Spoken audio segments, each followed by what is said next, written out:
Glad to be back. It's been a while. It's been a few weeks, I must say, and today we're talking about the herb of the sun, which is the marigold. Indeed, we are. How gorgeous is she? We've got a beautiful one in the studio, about eight flowers of a bright orange. Now, it comes in single stem or clusters. Yes. And I've got a little bit of a gossip about Ms Marigold. In the US, they feed her to their poultry as fodder. The reason why they do that is because it makes the egg yolks darker. So I'm really interested in purchasing those eggs. You might have to get your own chickens. Possibly, you're right. Now, there's two types of marigolds. There's Tagetes erecta, the French one, the African one, and Tagetes patula, which is the French one. And they are commonly known, well, the Tagetes is after a prophet. For some reason, it was called after this guy who influenced Etruscan culture. It's a religious prophet. Oh, right. Another religion. Another religion. A religion that I might look into. Okay. If it's got anything to do with flowers. Very good. Very good. Now, she's also medicinal. She repels bugs and insects. So if you want to go the organic way, have Ms Marigold cut flowers or Ms Marigold pots around you.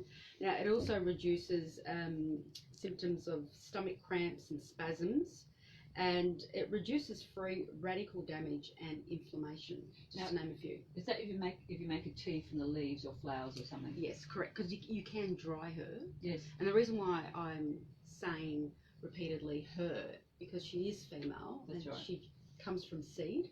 So any cut flower that is cut off from the mother plant from seed, you need to cut the stem on an angle. The diagonal cut allows more water into the stem and more water into the bloom. Girls like to drink more than the boys. Oh, well, they do indeed. Yeah. Okay, so this plant is native to North and South America, but some other species have naturalised all around the world, really, so they grow everywhere.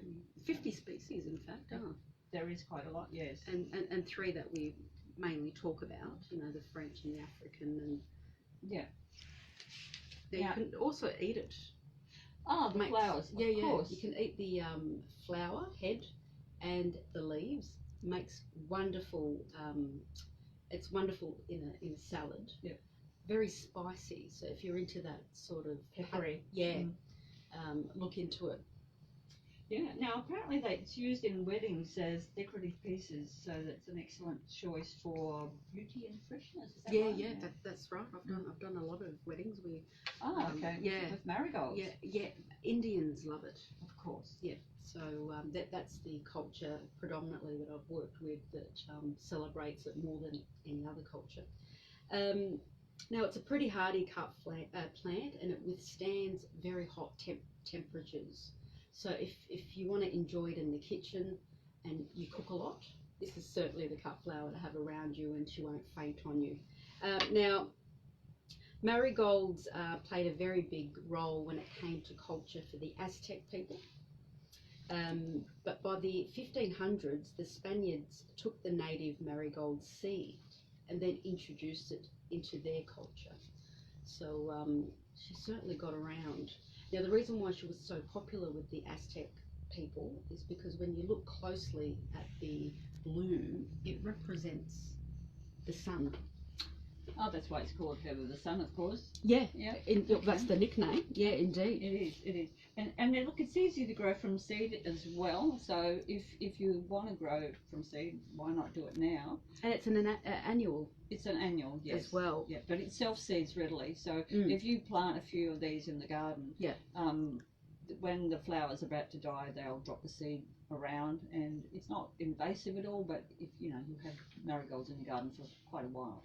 Oh, fantastic! Now it's from the Asteraceae family. Yes, one of the biggest cut flower families, and we spoke about the medicinal effects, but I want to add an extra few to that. Manages headaches and toothaches, and I know that very well because last week my tooth was aching. Yeah. So if you want to look down the organic route, pardon the pun, consider marigolds But for toothaches. Yeah, and they also are good for the garden because they improve the soil and they are attracting pollinators to your garden. So Yeah, like bees ladybirds and bees. Yeah. So it's not just a repellent to insects; it's also attractant to the indeed, good bugs. Yes, indeed. yeah. Look, there is a legend that Mother Mary of the Christians was robbed by bandits, so when they cut open her purse, all that fell out were yellow flowers, and it was thought that they were actually calendula or marigold flowers. And most likely, though, that's just a myth. And what it was is that early Christians placed marigolds instead of coins on Mary's altar as offering. Wow. And there's a couple of different things. Well, I've got another myth. Oh, another one. Okay. Yes, it is said that the scent of Ms Marigold helps guide the spirits from the cemetery straight into the church altars. Well, that's good to know. Yeah. So if you want some spirits around, Miss Marigold will bring them close to you. Okay. So if you're a clairvoyant listening, this is certainly the cut flower to have around you to bring in some spirits.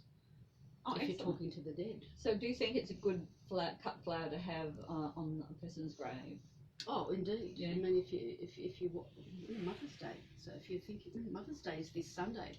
So if you want the spirit to follow you back home, if you believe in myths, this is certainly the cut flower to be putting on the grave this Sunday.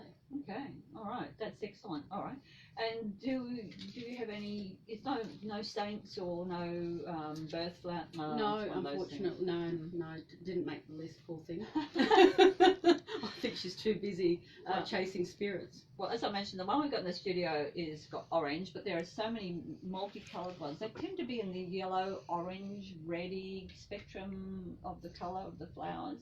And but no other colours, certainly not on the cooler, no whites or blues or anything like that. Which is the pity, because I think it would really look nice pink. But if it was pink, it would look like a carnation, wouldn't it? It would look like a carnation. It would, yeah.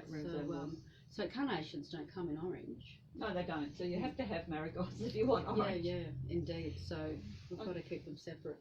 All right, well, there we have it. That's marigold. So that was Tagetes patula, which is the French marigold, or the African is Tagetes erecta. Once again, Mercedes, thanks very much for coming into the studio. Always a pleasure.